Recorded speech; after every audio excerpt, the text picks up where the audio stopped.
Municipality లేఅవుట్లు ఏంటి, HMDA లేఅవుట్లు ఏంటి అన్నట్టు.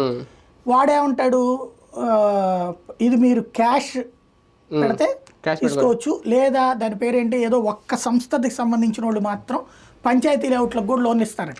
ప్రైవేట్ సంస్థ ఏదో ఇస్తుందట, దాంట్లో పెట్టుకోమన్నారు. దానికి పెడితే వడ్డీ ఎక్కువ అట. నా జీతంతో నేను అది కొనలేనని వదిలేసా. 32 లక్షలు వాడేమన్నాడు, మీరు 29 ఇవ్వండి, క్యాష్ ఇస్తే కనుక ఇచ్చేస్తానన్నాడు. అంత డబ్బులు నాకుంటే నేను నీ దగ్గరికి ఎందుకు కొంటాను ఆయన అనుకున్నాను, వదిలేసా. ఇవాళ అదే ఇల్లు 4 కోట్ల రూపాయలు. ఆ తర్వాతనే నాకు తెలిసినటువంటి విషయం ఏంటంటే, మన వాళ్ళే వార్తలు కవర్ చేసింది, ఆ ఏరియా లోపలగా ఉంది. అంటే ఫర్ ఎగ్జాంపుల్ ఒక 500 అడుగులు లోపలికి ఉంటుంది. ఈ 500 అడుగులకి ముందు కొన్ని పొలాలు ఉంటాయి, దానికి కొంత రోడ్డు ఉంటుంది, ఆ తర్వాత లోపలికి ఉంటుంది. చాలా పెద్ద వెంచరు.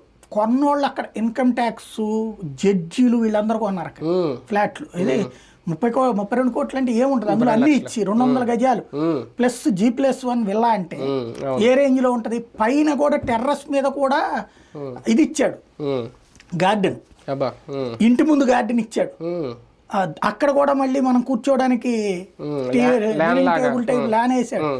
అంత చక్కటిది యాడ్ నుంచి వస్తుంది. ఇవాళ అది 5 కోట్లు 10 కోట్లు వాల్యూ చేస్తున్నాడు.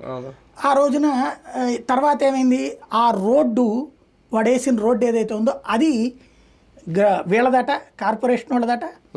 ప్లస్ అది లో లయింగ్ ఏరియా ఉంటుంది కదా, ఆ ఏరియాలో కట్టిందట. దాని మీద తర్వాత సీజ్ చేయడం ఆ ఏరియా అది అయింది. కాకపోతే అందులో కొన్నోళ్ళందరూ